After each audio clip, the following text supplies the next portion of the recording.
360, o podcast do Portal Cubo, em parceria com a Rádio Caçula, onde a gente discute temas essenciais para a nossa sociedade com profundidade. No episódio de hoje nós vamos falar sobre os desafios enfrentados pela população LGBTQIA+, no Brasil, especialmente na Bahia. O estado ocupa o segundo lugar no ranking dos mais violentos para essa população em 2024, segundo o Observatório do Grupo Gay da Bahia.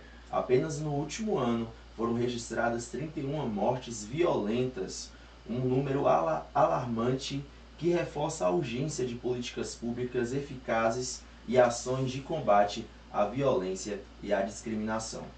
Para falar sobre esse cenário e os caminhos para a promoção da cidadania e dos direitos LGBTQIA+, recebemos o convidado especial, professor, ativista e pesquisador. Ele é coordenador de políticas de promoção da cidadania LGBT no governo de Vitória da Conquista desde 2017 e tem uma trajetória marcada pelo compromisso com a inclusão e a igualdade. Vamos receber José Mário Barbosa. José Mário, seja muito bem-vindo ao Cubo 360. E eu inicio te perguntando, como que a gente muda esse cenário? Que a gente comentando mais cedo, são 17 anos, né, que a gente ocupa esse ranking. Então, boa tarde, agradecer pelo convite, dizer que é muito importante esse espaço de visibilidade num dia especial como hoje, que é o Dia Internacional das Mulheres. E aí a gente tem uma homenagem também às mulheres lésbicas, às mulheres travestis e às mulheres trans. É o nosso carinho, é a nossa homenagem e dizer que Vitória da Conquista tem feito e se empenhado no nosso governo para que a gente possa defender uma política de promoção, de igualdade, respeito e zelo por essa população. É interessante que a gente pense políticas públicas a nível de governo federal, a nível de governo de estado e também a nível de município. O Brasil tem 5.017 municípios, a Bahia tem 407 municípios, mas apenas 3 têm política como gestão municipal, que é Salvador, Camaçari e Vitória da Conquista. Então a gente pensa, se dos 407 municípios nós só temos 3, o que está faltando para que esses gestores municipais pensem na população LGBTQIAPN+. A gente vota, a gente trabalha, a gente estuda, a gente produz, a gente influencia, mas a gente ainda não é respeitado no direito de sermos cidadãos livres ou cidadãs livres. O que precisa fazer? A gente precisa pensar que o governo federal precisa cofinanciar essa política. O governo Lula III, ele transformou a coordenação nacional em secretaria nacional e colocou pela primeira vez uma mulher transexual para estar nessa secretaria. Mas também, ao mesmo tempo, ele não pensou em como isso iria funcionar, porque o recurso foi mínimo, 11 milhões. Em 2023 e 2024, o recurso foi para 24 milhões, porque não chega nem perto do que se precisa para pensar a política a nível de Brasil. A Conferência Nacional, que é a quarta que vamos realizar esse ano, traz o enfrentamento a nível nacional para trazer a política de volta para o interior, para as cidades, para que a gente perceba que o gestor municipal ele se envolva com essas questões, independente da condição que ele assuma, sendo pastor, sendo católico, sendo espírita, agnóstico, não sendo nada religioso. Porque o Brasil ele é laico, mas as pessoas confundem muito isso. Das câmaras municipais, nós temos 1.100 pessoas envolvidas no Brasil inteiro como representantes LGBTs. Do Congresso Nacional, nós temos 513 deputados, 95 são mulheres e apenas 2 são trans. Isso reflete muito no que o cidadão brasileiro, que desde 1960 vinha lutando diretamente contra a ditadura militar, criou a anistia, brigou pela direita já, ainda não consegue compreender que a guerra do sexo precisa acabar. E que o sexo não é a coisa mais importante na vida do LGBT, mas sim a expressão da sua liberdade enquanto ser pessoa livre, que possa estar circulando num país que não mate mais as pessoas por uma questão da orientação. É triste que a gente esteja por 17 anos ainda promovendo políticas públicas, ainda de forma muito simples, mas que a gente tem aí pessoas que matam, pessoas que perseguem, pessoas que expulsam de casa se elas não respondem. Todas as nossas conquistas a nível de Brasil, elas vêm pelo STF. São 9 conquistas agora, inclusive a decisão agora da Maria da Penha, que traz uma discussão pelo Brasil inteiro para entender identidade, ideologia e gênero. Porque nós fomos educados culturalmente de que nós só temos os dois, que é masculino e feminino. E a gente sabe que a biologia está aí. Mas cabe à ciência começar a discutir com a comunidade, com os cidadãos, como é que a gente tem de gênero, como é que a gente tem de ideologia e identidade. Por que isso é importante? Agora eu quero te perguntar o seguinte, você falou que o Supremo está tomando essas decisões para resolver essas questões, mas os direitos LGBTs eles não estão sendo tratados no Congresso. Por que essa dificuldade? Então, nós temos 513 deputados e nós sabemos que a grande maioria tem um cunho mais que conservador. Então, imagine que o projeto de lei 123 de 2006 está engavetado, que criminaliza a LGBTfobia no Brasil. Hoje nós temos, por decisão do STF, o amparo da lei 7.716, que criminaliza e responsabiliza pessoas que praticam racismo LGBTfóbico. Mas isso precisa ser discutido nos espaços do sistema de segurança e justiça, para que as delegacias sejam criadas, pensadas para um acolhimento mais humanizado, entendendo estas pessoas nesses espaços que estão sofrendo violências de direito. Então, por exemplo, se eu tenho um delegado, uma delegada que compreende a Lei Maria da Penha para defender as mulheres trans, travestis e os homens gays, eu preciso que os seus outros pares também compreendam essa política e esse direito. Então, a maioria dos serviços de segurança e justiça, você tem um delegado concursado, delegada concursada, mas os restantes dos trabalhadores eles são terceirizados. E essas empresas precisam trabalhar a política de informação do direito LGBTQIAPN+. Como que a coordenação trabalhou essa situação dos órgãos de justiça e órgãos de segurança aqui na região? Então, em 2017, quando a gente assumiu a coordenação, nós chamamos o governo municipal para um diálogo, construímos um plano de ações e metas. E foram 6 eixos, né? Desenvolvimento social, educação, saúde, sistema de segurança e justiça, movimentos sociais e trabalho e renda.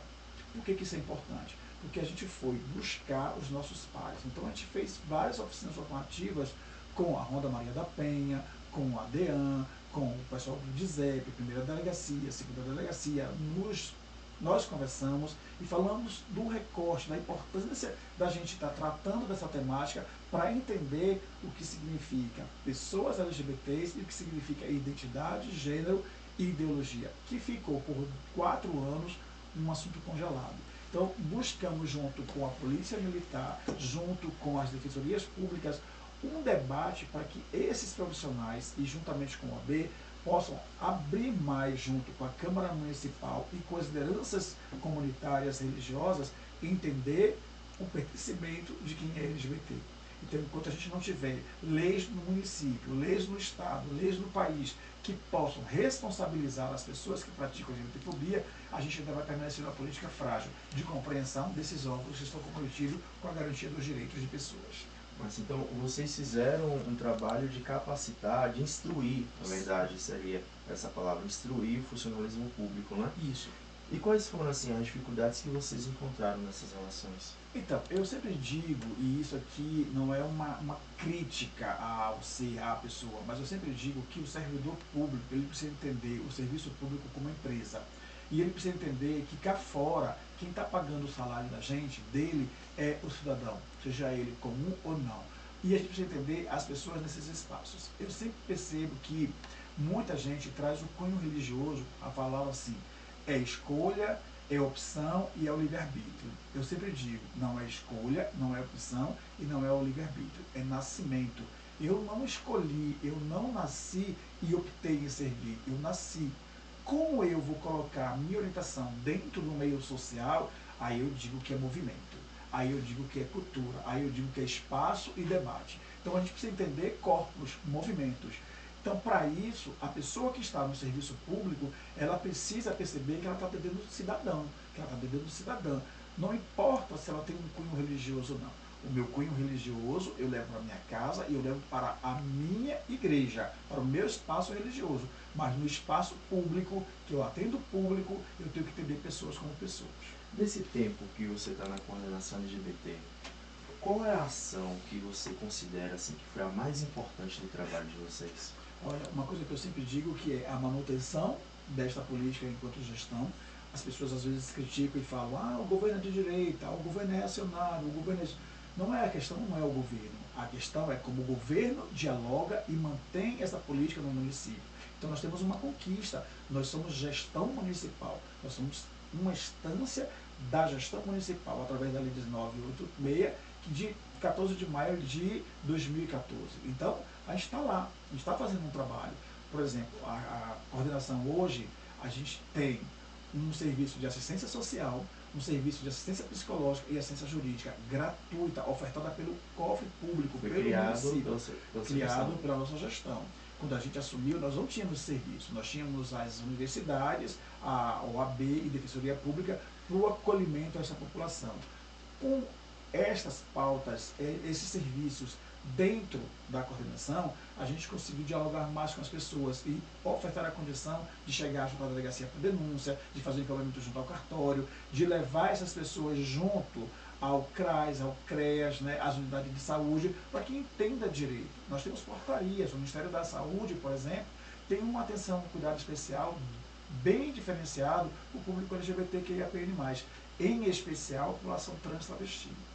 Sim, e até para poder instruir também a nossa população, tem a questão da redaquação de nome, né? Que houve uma evolução no tempo, eu acho que até ficou menos burocrático. Como que a coordenação atua com esse serviço? Então, eu costumo dizer que Deus é justo. Quando a gente assumiu, até 2017, 18, maio de 2018, a gente tinha uma dificuldade porque a construção da carteirinha de nome social precisava de relatório social, precisava de relatório psicológico, relatório jurídico, relatório de médico, para que essa pessoa chegasse ao juiz e ele entendesse, através de uma audiência, que ela tinha o direito de mudar o seu nome.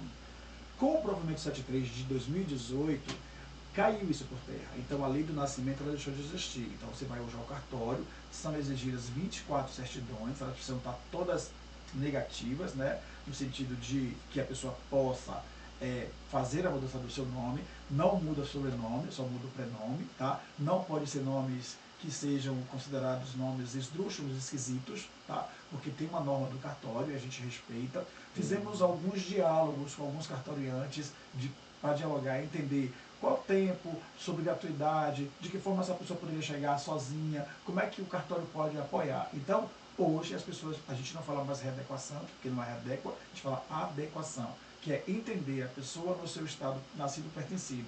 Então, o meu nome é um nome que eu escolhi e ele tem esse direito. Qualquer pessoa hoje pode mudar o seu nome. Meu nome é Anderson, eu não gosto de Anderson, eu vou botar Mário. Meu nome é José, eu não gosto de José, vou botar João. Você pode fazer isso ao cartório. Antigamente você precisava ir ao juiz e ele entender se poderia ou não. Então, para deixar claro, a pessoa que está interessada em ter esse serviço, ela deve procurar quem? Então, ela vai à coordenação, lá na Avenida Otávio Santos, Centro de Direitos Humanos, procurar o Dr. João Abreu, que é o advogado que atende no serviço. A gente atende a segunda, terça e quarta. Se ele não estiver presente, a gente já atende online. Nós temos o 34296270, que também é zap, para que a pessoa possa fazer o serviço, o atendimento, tá? Ele faz uma triagem, se a demanda for para adequação civil, ele faz as emissões das certidões, orienta a pessoa e ela vai ao cartório. Se ela é de outro município, ela precisa voltar ao seu município para te dar a sua certidão de nascimento, porque ela precisa estar atualizada, e aí ela vai ao seu cartório de origem e ela vai fazer a sua adequação civil. Vocês também prestam essa assessoria para as pessoas de outros municípios? Por que a gente presta? Porque desde 2008, quando a gente teve em 2009 a conferência LGBT, os territórios do Sudoeste eles ficaram pactuados para garantir os direitos humanos. A gente atende essas pessoas que estão morando aqui. Por exemplo, lá de Caetité, lá de Brumado, de Piatã, de Rio de Contas, de Ilhéus. As pessoas vêm para cá, os jovens estão estudando. Se ele tem moradia aqui, a gente orienta e faz tudo por aqui. Mas se ele é de fora e quer orientação, a gente orienta, mas ele vai para a sua cidade para orientado buscar o seu direito. José Mário, você está no governo Sheila Lemos, que foi inclusive reconduzida, né, a prefeita da cidade, e teve um momento de construção do novo plano de governo. Como que está a pauta LGBT no plano de governo de Sheila? Quais são os preparativos aí? Quais são as próximas ações que a coordenação pretende fazer nesse mandato? Olha, eu estou feliz. Eu estou feliz porque, de novo, né, uma mulher com sensibilidade, com olhar, com cuidado.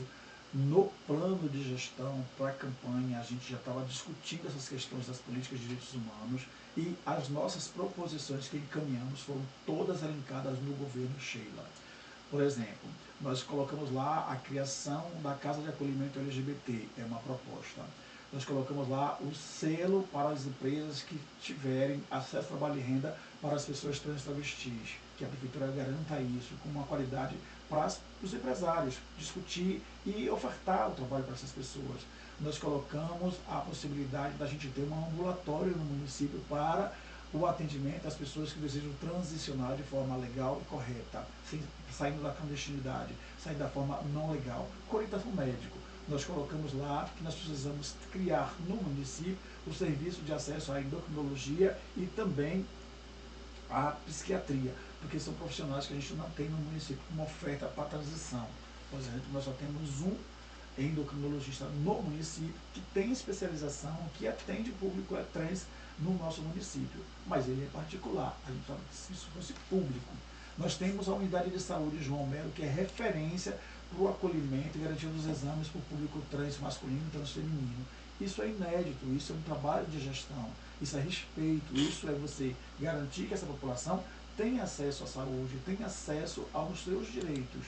Nós colocamos também a possibilidade da gente, nós criamos e apresentamos a linha de cuidado saúde integral da população trans do município, que é para que a Secretaria de Saúde capacite de forma permanente e continuada todas as unidades de saúde para o acolhimento. Então, por exemplo, se eu tenho hoje um maço mulher com uma programação de unidade de saúde, mas eu tenho um homem trans que chega grávido, que atenção eu vou dar para esse homem trans? Se eu tenho lá uma mulher travesti que chega e ela se apresenta numa condição feminina, qual é a abordagem que eu dou para ela numa sala de acolhimento e espera? E isso é humanizar, isso é oferta de serviço, isso é capacitação, isso é compromisso com a política LGBT no município. E nós não tínhamos isso. Nós estamos realizando 4 oficinas formativas para toda a rede da saúde. Nós vamos estar realizando 4 oficinas formativas para os trabalhadores da educação, isso de forma permanente e continuada, com certificação, para entender esse público nesses recortes. Nós temos vários territórios.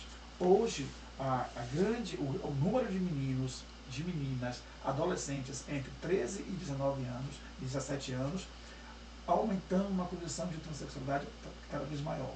Então a gente precisa dialogar com esses professores, com esses trabalhadores da educação e com a própria comunidade, como a gente vai trabalhar a questão do banheiro, por exemplo, que até hoje, no mundo inteiro, ainda é uma polêmica. O país mais avançado na questão do banheiro é o Canadá. Então o banheiro é uma coisa simples, o que precisa entender é como essas pessoas podem utilizar esses espaços. Porque na sua casa você não tem banheiro para homem e para mulher, o banheiro é da família. Então é educação, é como eu vou respeitar esse uso. Né? Então a gente está sempre dizendo, o público trans feminino e transmasculino, que é você também saber usar esses espaços. Como eu me coloco nesse espaço, numa condição de homem trans, numa condição de mulher trans travesti? É sabendo dialogar e é buscando o seu direito. Você falou uma coisa interessante, deixa eu ver aqui se tem água. Vou botar mais um pouquinho de água aqui. Você bota um pouquinho aqui, por favor. Vitória da Conquista é uma cidade que é um polo educacional, né? É uma cidade já discutem a criação da região metropolitana, então é uma cidade de referência. Vem pessoas inclusive do norte de Minas Gerais. Aqui só. Vem pessoas do norte de Minas Gerais e tal. Então, assim, a gente tem um público jovem muito grande e você falou dessa questão da diversidade, né? Como é que você enxerga isso? Porque isso também traz uns desafios para várias questões, né? Desse tratamento também da população LGBT aqui em Vitória da Conquista. Olha, eu costumo dizer, Anderson, que eu acredito que Vitória da Conquista vai deixar de ser a cidade dos outros para ser a cidade da diversidade, onde a gente não precisa mais se apresentar numa condição LGBT. Nós completaremos em maio agora, esse ano, 59 anos de movimento nacional. Então essa luta, ela é longa. Mas até hoje eu fico me perguntando, por que quando o hétero se apresenta, ele diz só o nome dele, a profissão, mas ele não diz a sua orientação sexual? E nós somos obrigados a ter que dizer. Eu não preciso, está explícito. Quem percebe vai entender. As pessoas vão se manifestar e vão falar naturalmente. Mas parece que virou uma obrigação. Eu preciso dizer que eu sou Zé Mário, que eu sou professor, mas eu sou gay. Para quê? A quem interessa a minha identidade e a minha orientação? Interessa a mim. Né? Porque o que está aqui não é a minha orientação, mas é o meu profissionalismo. Então eu penso que Vitória da Conquista, com esse polo educacional, com esse polo de construção civil, com essa grande gama de trabalhadores e trabalhadoras, a gente possa ir diminuindo esse olhar observatório conservador e que criminaliza as pessoas LGBTs. É preciso desconstruir esse preconceito, mas isso aí vai depender de muitos debates, com os movimentos sociais, com as lideranças religiosas, com as nossas lideranças políticas. A Câmara, ela precisa assumir um papel de debate. A gente precisa trazer para esse ano, nós saímos de 21 vereadores para 23, nós saímos de 2 mulheres para 4 mulheres, mas a Câmara não tem uma mulher preta, a Câmara não tem uma mulher lésbica, a Câmara tem um homem gay, a Câmara tem um homem trans, a Câmara tem uma mulher travesti. Essas cadeiras precisam ser ocupadas por nós para que a gente possa escrever nossa própria história. Aí sim a gente vai começar a contribuir de forma direta com a aplicação da lei para que as pessoas possam olhar para a gente como a gente olha para o racismo. Porque hoje, quando você fala a palavra macaco, as pessoas dizem, esse cara ele é racista. Mas eu falo viado, eu falo sapatão, eu falo bicha, e as pessoas não se incomodam. Há colegas de trabalho que falam, você é viado, velho. E essa expressão, gente, ela pode ser falada porque ela é educativa e ela é construtiva. Ela serve para a gente refletir como nós ocupamos esses espaços. Porque às vezes a gente adentra um espaço público que muitas vezes você não pode falar porque você é pessoa pública, mas o seu sorriso, a manifestação do seu olhar diz que você é preconceituoso. Então a gente precisa sim debater essa pauta para que a gente possa ir desconstruindo esse preconceito. Assim como as mulheres, desde a década de 1940, que elas lutam pelo respeito, pela paridade do trabalho, pela paridade na política, mas a gente tem isso de igual para igual? Ainda não. Você falou das mulheres, a gente está no Máximo Mulher. Como que é essa situação da população trans, né? Como que você enxerga esse movimento e quais são as ações do município que estão sendo feitas?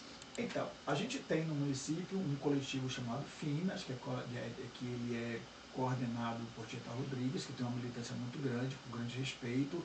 A gente tem um movimento de mulheres lésbicas, a gente tem um movimento de homens trans, mas a gente precisa sair do papel e ir para a pauta da política. A gente precisa dialogar com o governo.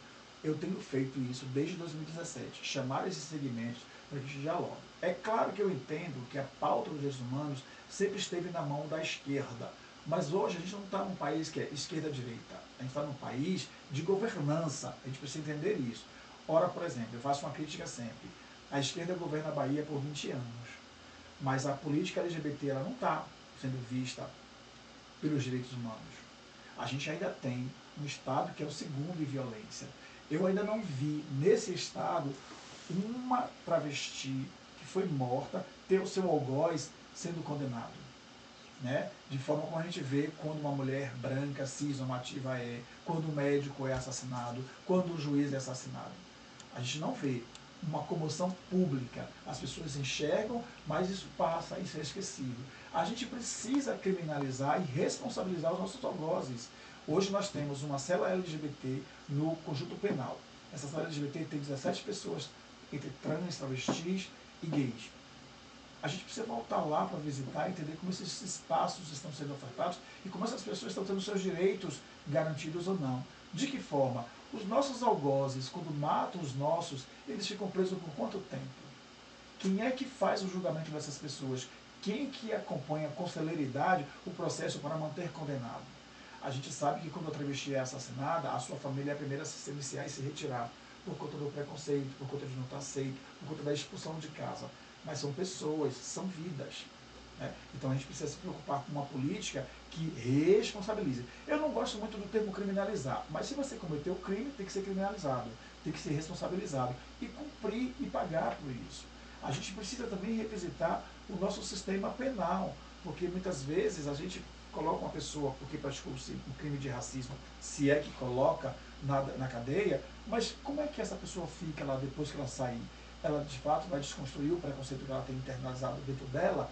Se eu criminalizo alguém que é LGBTfóbico, quando sair de lá, esse núcleo que ele pertence, que ele faz parte, vai estar construindo uma política de desentendimento do que é crime, do que é preconceito, do que é racismo LGBTfóbico. Então, é sempre por debate. A gente precisa trazer isso para discutir com todas as pessoas que se colocam como lideranças públicas. Então, eu volto a dizer, o governo, o executivo tem feito o seu papel, mas a gente precisa trazer a Câmara para esse debate, para fazer o seu papel municipal.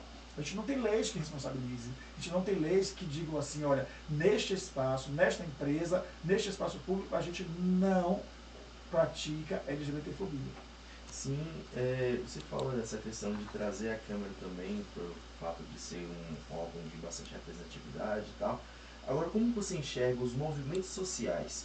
Como são os movimentos sociais de Vitória da Conquista? Quais são as participações que eles têm no desenvolvimento dessas políticas? Porque as políticas públicas elas só vão ter uma efetividade interessante se tiver o movimento popular junto, né? Olha, eu tenho uma crítica aos movimentos LGBTs e eu acho que eu falo aqui numa condição de gay, de ativista, porque eu também já estive nesse lado, no lado de lá, na militância, e eu tive num momento em que foi muito doloroso, porque foi no período da ditadura militar.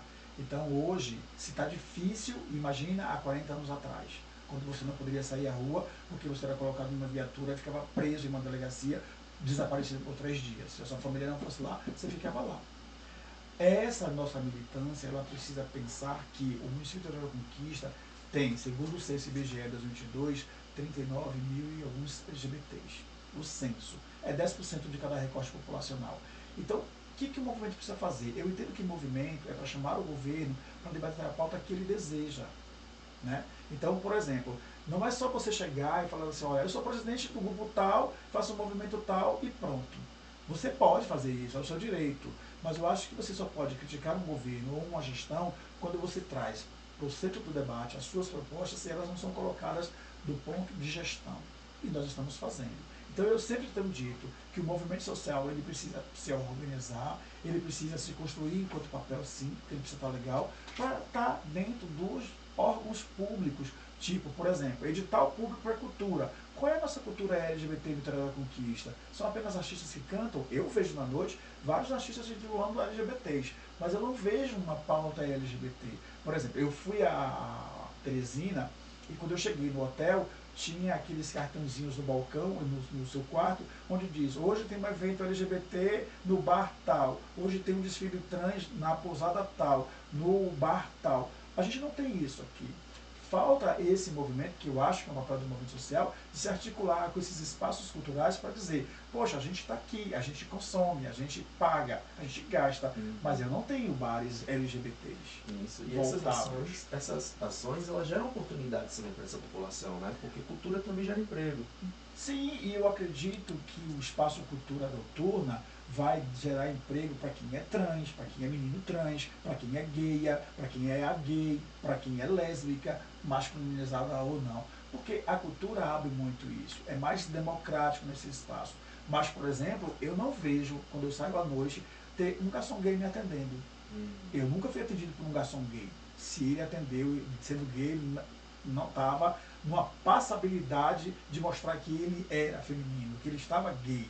Tá? Eu já vi, eu sei que tem gays, mas eu nunca fui atendido. Né? Eu nunca fui atendido por um homem trans. Então eu fico me perguntando, na noite, esses meninos têm emprego? Eles são convidados a trabalhar nesses espaços? Tem barman trans? Tem barman, mulher trans? Tem profissionais da noite, além dos cantores, que se assumam LGBTs e sejam contratados para esses espaços? Então é pensar essa política. Então aí eu digo que o movimento social, ele precisa ir para a cultura e dizer, nesses espaços culturais, o que gera para a gente, já que a gente também contribui? É pesquisa em rede nacional que um casal LGBT, ou um gay, ou um LGBT, ele gasta o dobro de um casal hétero. Sim. Porque ele tem um recurso que ele não aplica em filhos, em escola, então isso vai para a diversão dele. Então por que esse olhar não é visto? Isso é interessante porque, inclusive, a população LGBT, principalmente os gays, quando eles chegam a uma fase de ser adulto, atinge a maioridade, parece que começa a fase da adolescência, né? Porque aquela adolescência estava reprimida dentro de casa.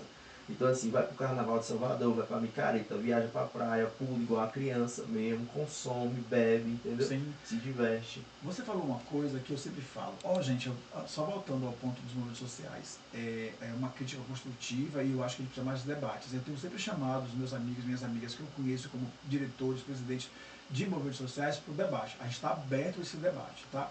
O Centro Integrado, aliás, ele foi pensado justamente nisso. Eu já falei diversas vezes em espaços públicos que a casa também é para os movimentos sociais. Tem computadores, tem uma pessoa para ajudar, está lá papel, está lá impressora, o espaço para reunião, é só comparecer. Porque também a gente precisa sair um pouco dessa visão de que o governo é de centro-direita, eu não vou nesse espaço. Mas se o governo é centro-direita, mas tem uma mulher que governa e está governando bem e está ofertando condição, por que não buscar esse diálogo? Claro que eu respeito as panelinhas, todos nós temos uma panela, mas eu me sinto muito confortável em dizer que eu faço parte de uma gestão que abraça a causa LGBT. Vitória da Conquista é uma cidade, sim, privilegiada. É claro que a gente não está 100% do que a gente queria. E nenhum governo vai fazer 100%. Vai fazer 50%, vai fazer 55% e vai esperar que outras pessoas possam vir e fazer mais, como nós estamos fazendo nessa contribuição. Quanto mais forte for essa união dos movimentos, mais avanços vão ser conquistados, né? Uma coisa positiva que nós vamos ter agora é que a coordenação vai passar a ter uma gerência. Isso significa que a gente vai empoderar mais essa política. A gente vai trazer um profissional que possa dialogar mais diretamente com esses espaços, porque a ideia é essa, é de sentar e ver. Por exemplo, a questão da Marcha do Orgulho. Você sabe como é que é construir a Marcha do Orgulho. A gente não é cofinanciado pelo governo federal, a gente é financiado com o cofre público municipal. Isso é uma gestão democrática, uma gestão que está pensando na política LGBT. Porque poderia dizer, não tenho recurso, eu não vou financiar, mas está lá. A gente tem uma pauta para a gente trabalhar as políticas públicas. A assistência psicológica, a assistência social, a assistência jurídica é um serviço que não é nem o nosso papel, porque nós não somos oferta de serviço, nós somos de promoção. Mas nós fizemos o quê? Encontramos uma comunidade precisando desses serviços e nós dialogamos com a gestora e ela manteve. Então, isso é sim garantir direito e acesso a direitos humanos, às políticas públicas que nós estamos implementando. É por vir para o debate. É isso. O que acontece também, e a gente percebe isso, parece que tem alguns grupos que eles tentam boicotar, sabotar alguns avanços, né? Porque quem está fazendo é ele, não sou eu. E isso tem que acabar, né, José Mário? Da sua história, você vê esses movimentos assim. Quando você fala isso, Anderson, eu até 2021, quando eu estava a gente ainda era gabinete civil, depois foi para o desenvolvimento social, eu achava que essa ausência do público LGBT na gestão era por minha conta. Era assim, é o Zé Mário. Porque eu não sou um tipo de gay militante no nível que as pessoas querem que seja. Né? Eu sou um gay militante para a promoção da política pública, e as pessoas não entendem isso. Eu estou gestor em um governo que eu preciso ter essa cara, eu preciso desse jeito para garantir a promoção das políticas públicas. Todo governo tem isso. A Sila está lá em Brasília, ela também tem uma cara que ela construiu a política dela. É nosso, é um direito da gente. Né? Eu tenho esse movimento, mas eu sempre fiquei feliz, e eu digo que eu hoje durmo tranquilo, que quando eu vi a esquerda promovendo a audiência pública e lá ter apenas 12 pessoas, eu disse, não é comigo. É a ausência da própria militância que não se percebe ter que construir essa pauta no diálogo com quem é governo, no diálogo com quem é gestor, no diálogo com quem é legislador. Então eu disse, não é comigo. E eu tive também uma reunião com o secretário, onde estavam diversas lideranças, onde 2 lideranças levantaram e falaram, Zé Mário, de fato a gente tinha uma reação contra você, mas a gente entendeu que você faz um papel legal, que você está promovendo, que você está construindo. E a gente está, Anderson, eu fico feliz. Outro dia eu recebi uma fala de uma pessoa que ela me disse, Zé Mário, eu vou morrer, eu vou passar meus dias agradecendo a você pela sua coragem de estar aqui e de dar garantias para que a gente pudesse ter esse serviço. Porque eu era uma pessoa para dentro e hoje eu sou uma pessoa que estou para fora, para fora de mim, mas para dentro do movimento, me assumindo numa condição de ser mulher trans, que um empoderamento que eu não tinha. Então isso é política pública. No universo de 303, 20 estão falando bem, massa.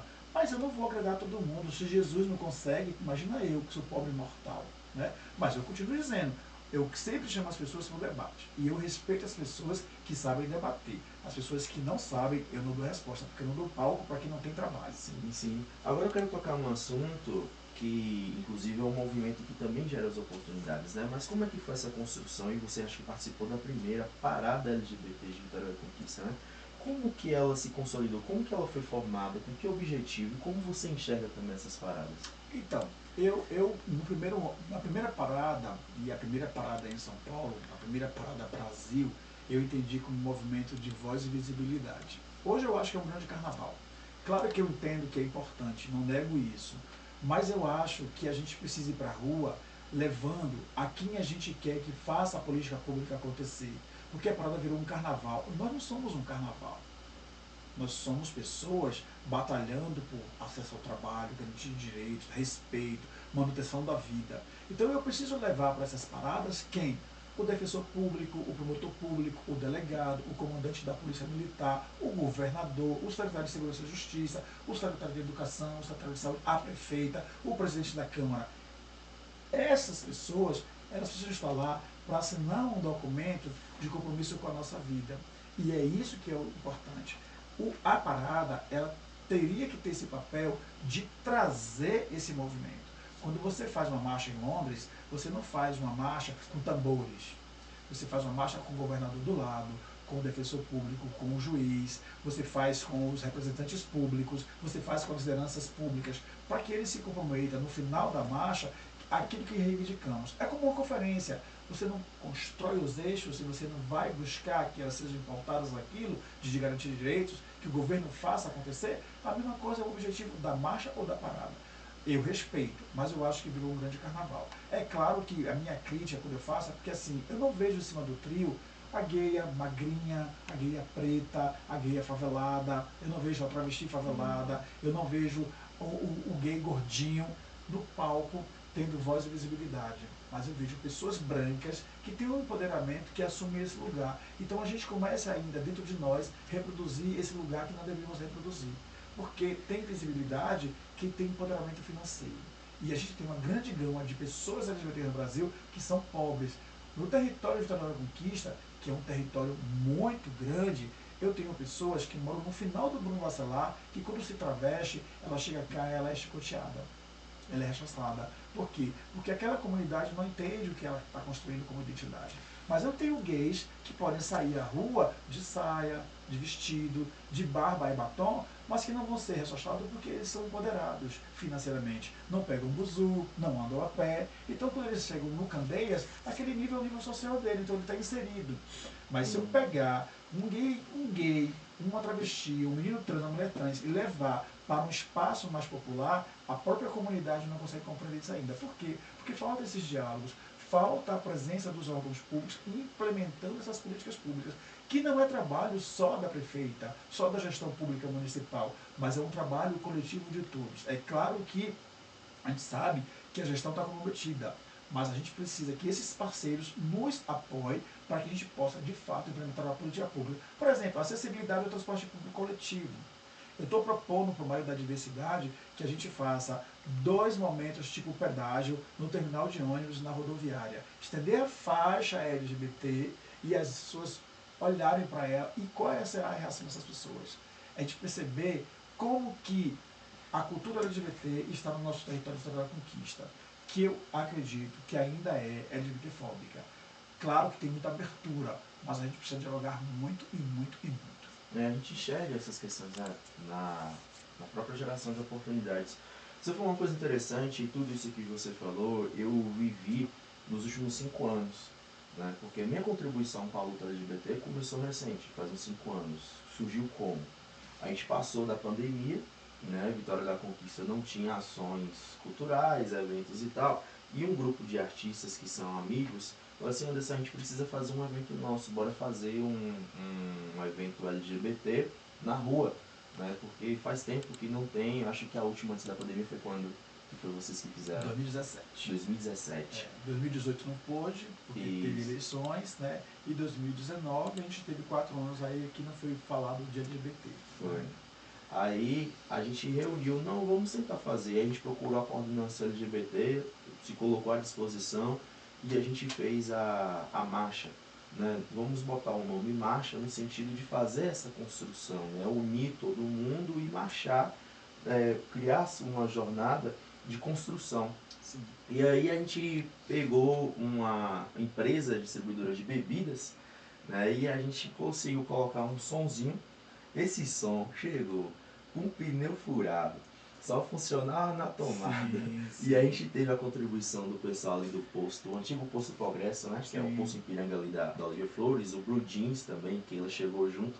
E a gente ficou ali parado. E as meninas, os meninos tocaram lá, se apresentaram, fizeram suas performances. Lotou de gente nesse dia, lotou nesse dia. E aí a gente pensou em fazer a segunda edição. Eu tava de Covid, por isso que eu não fui. Pois é. Aí a segunda edição, você viu como que foi, Sim. e a gente contou com o apoio maior da prefeitura, Sim. né? José Mário conseguiu um trio elétrico gigante, que chegou lá e falou, meu Deus do céu, esse trio aqui não era nem o que a gente esperava. E a gente não saía do lugar, né? Que a gente teve alguns empecilhos ali com a polícia militar e tal, e a questão da localidade. E a gente conseguiu o apoio do Estado pela primeira vez, né? A gente procuramos até o governo federal, e o governo do Estado chegou junto, e eu fui muito grato naquele tempo a Petra Peron, que estava como coordenador de turismo. Que esteve na marcha. E isso esteve presente na marcha. O secretário Bacelar também, que colocou à disposição, não, vamos colocar tudo que os meninos precisam para a gente poder fazer um grande evento. A gente fez 2 dias de festa. Fizemos uma feira, né? E no outro dia, no primeiro dia foi a marcha com o trio elétrico, e a gente fez uma marcha simbólica ali com paredão, né? Pela região, com todo mundo com suas bandeiras, os movimentos sociais colaram juntos. A gente fez um grande evento, todos os artistas, né? A gente chamou todos os artistas que tocaram no primeiro ano e pagamos, porque a gente tinha condição de pagar cachê. Então foram valorizados. Teve gente que chorou e falou assim, Anderson, é a primeira vez que eu estou recebendo um cachê na minha vida. São pessoas LGBTs que a gente não enxerga em outros palcos de São João, de outros eventos, sabe? E teve essa oportunidade. Agora, a questão da política entrou como? Na terceira edição, cadê o apoio? Sim. Olha só, eu sempre falo, Anderson, e eu digo isso para as pessoas, né, que se sentem donas do movimento LGBT. O movimento LGBT não tem dono, ele é livre, ele precisa de pessoas que entendam que quanto mais tiver, mais força nós vamos ter. Pode ter quantas paradas quiser ter. Você teve uma ideia que eu achei muito massa, que foi a ideia de a gente marchar. E quando eu falei de marcha, e você falou aquela época, eu disse assim, espero que a gente tenha a autoridade pública, as autoridades públicas, no compromisso de entender a política municipal, porque sozinho a gente não caminha. Né? Então, por exemplo, quando eu falo de violência, eu não tenho dados de violências no município, dados que são feitos pela delegacia, dados que estão feitos pelo sistema de segurança e justiça a nível nacional, a nível estadual. Eu preciso de dados para que a gestora ela possa pensar financiamento e buscar isso lá em Brasília. Né? A gente precisa dessa política, a gente precisa desse empoderamento. Mas tem gente que acha que é dona do movimento, que pode ser dona do movimento. Não, você pode ser dona do seu grupo, do seu movimento. Mas na hora de ir para a rua, na hora de buscar visibilidade, vamos somar, gente. O palco não é meu, não é seu, não é de A ou de B. O palco é do público LGBT. É por isso que a gente fala, quanto mais pessoas nós tivermos envolvidos, mais forte nós sairemos. Porque a gente, dentro da política pública, eu sempre digo isso, nós somos a 4ª categoria. Volto a falar. Quando você fala racismo, não deixou entrar porque está de turbante. A OAB, a Defensoria Pública, a televisão, os movimentos de mulheres negras, de homens negros, pretos, pardos, vai todo mundo diz, isso é intolerância, isso é racismo.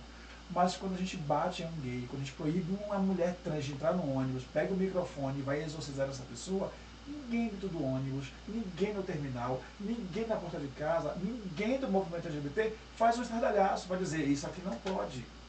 O nosso último movimento como movimento de grito de guerra foi quando veio a Cura Gay, que a gente ocupou a Praça 9 de Novembro, lembra?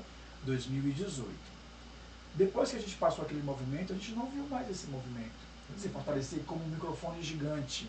Sabe pegar o megafone e falar, vamos ecoar nossas vozes? A gente precisa disso. Acho que tem que ter a parada, acho que tem que ter a marcha, acho que pode ter a outra marcha, desde que você busque isso com inteligência e recurso. Agora, minha pergunta é, para que fragmentarmos um movimento que precisa ser único? A gente não tem força política. Eu não tenho força política no município para representar a comunidade LGBT.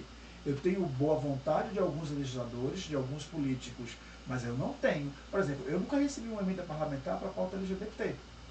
Mas eu tenho deputados que vêm aqui nas eleições e pedem o voto LGBT.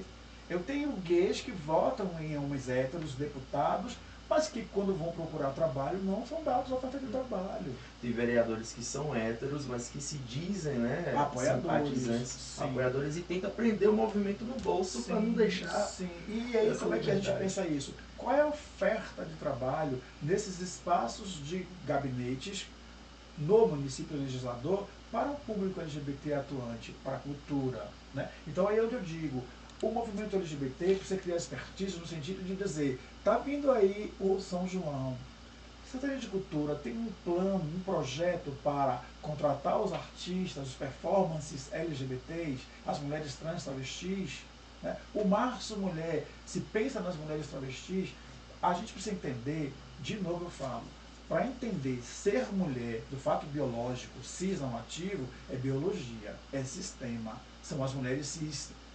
Mas esse debate é preciso trazer para a sociedade, de forma que o sistema também discuta e participe. Porque não adianta eu estar aqui falando sobre visibilidade trans, visibilidade da mulher, se lá na hora de editar a lei eu não tenho pessoas comprometidas.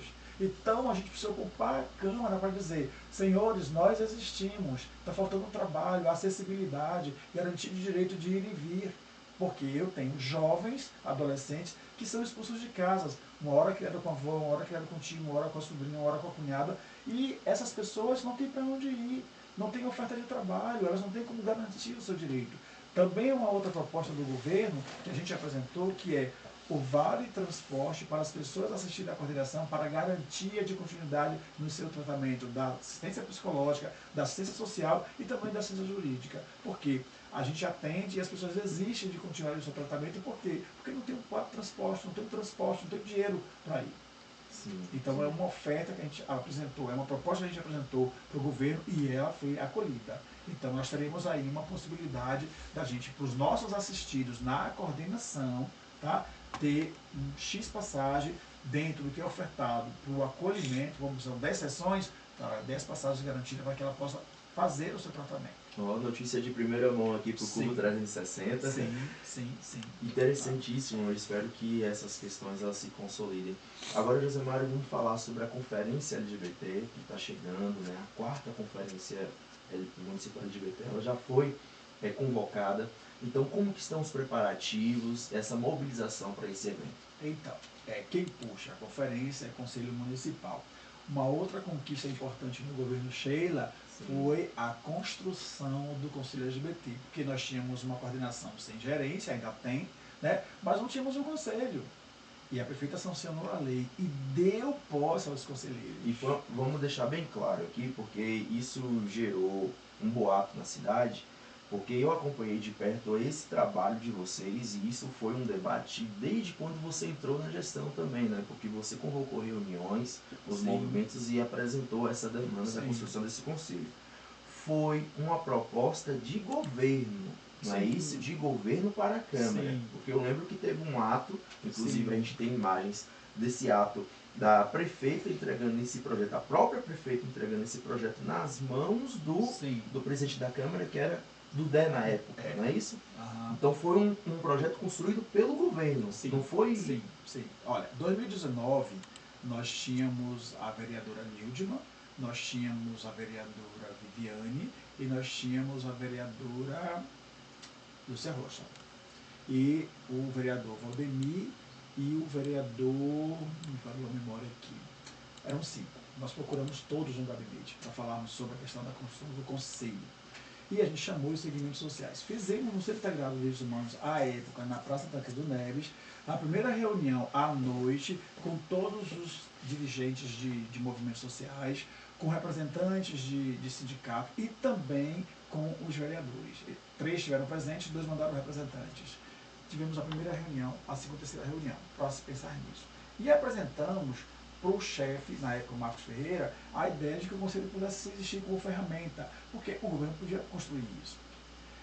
Veio a pandemia e a gente ficou 2 anos sem poder se reunir. Em 2021, a gente, no maio de 2017, 17 de maio de 2022, a gente apresentou à prefeita a proposta de que o Conselho fosse criado. E lá na frente, o presidente da Câmara estava presente, ela assinou, né, a proposta do projeto de lei. E aí a gente apresentou à comunidade para que o Conselho fosse criado. Eu não entro nessa seara de que foi Maria, foi Antônio, foi B. A questão não é essa. Eu entro na seara de que o movimento social LGBT de conquista ganhou uma ferramenta importantíssima para o diálogo com o governo.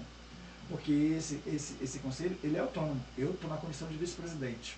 Então eu sempre digo, nós temos uma ferramenta importante para a construção desse diálogo, para o debate. Então a conferência agora, ela vem trazendo essa importância para a gente convocar. Então é o conselho que está convocando, o conselho que criou uma comissão, essa comissão ela vai ser apresentada ao secretário de Desenvolvimento Social para que ele torne pública, a prefeita vai tornar essa comissão pública e ela tenha poderes para mobilizar a construção.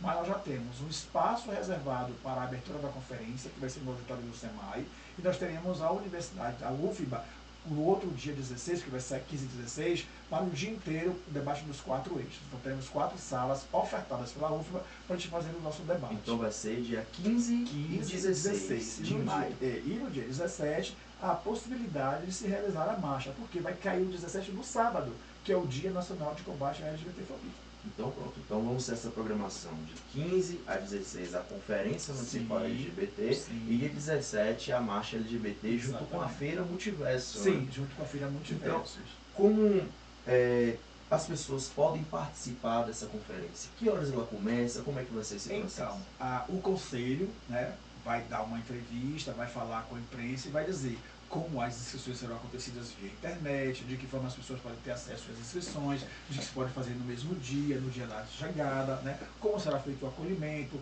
como a comissão vai organizar a questão da palestra magna, quem vai ser convidado, quais pessoas estarão lá para fazer parte do debate, quem serão os orientadores dos eixos temáticos, tudo isso está sendo construído com o Conselho.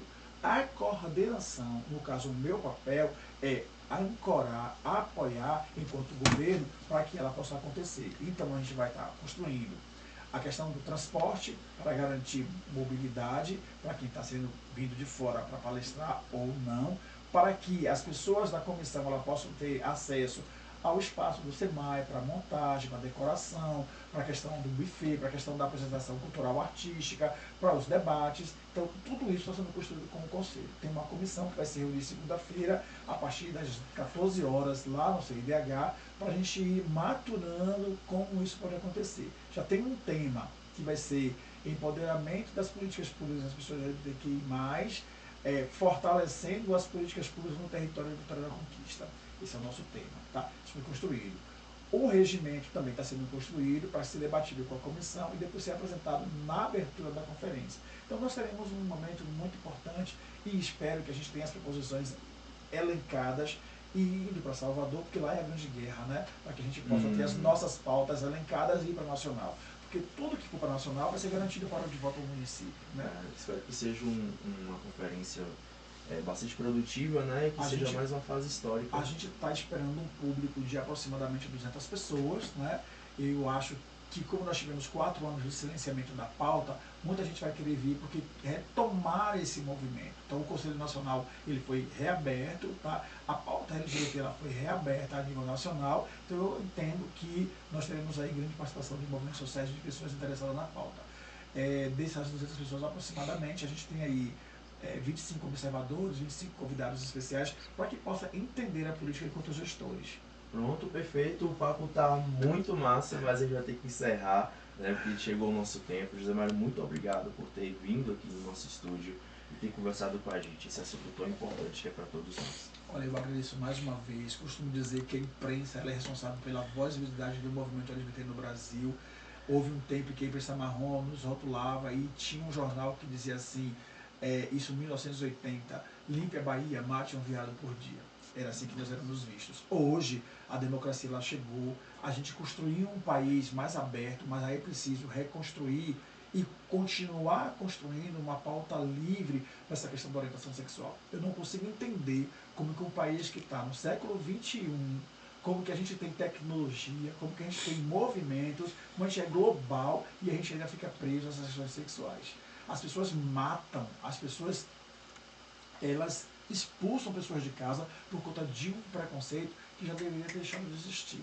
Porque, sendo adulto, cada um é livre para fazer o que você quiser. Quando você falou assim, olha, as pessoas ficam meio que adolescentes quando ficam adultas, é porque a gente é preso, é porque falta diálogo com a família. Você tem que dialogar com seu filho, você tem que dialogar com o que é seu, para que a sociedade entenda que ele faz parte do sistema.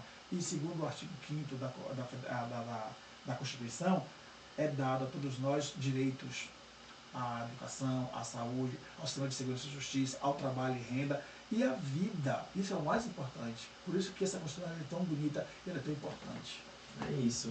Você pode rever esse episódio e acompanhar outros assuntos também no nosso site portalcubo.com/podcast. Você vai encontrar todos os episódios gravados do nosso podcast Cubo 360 e também em todos os canais, todas as plataformas digitais, tanto do Portal Cubo e da Rádio Caçula FM. Vamos ficar por aqui e até a próxima.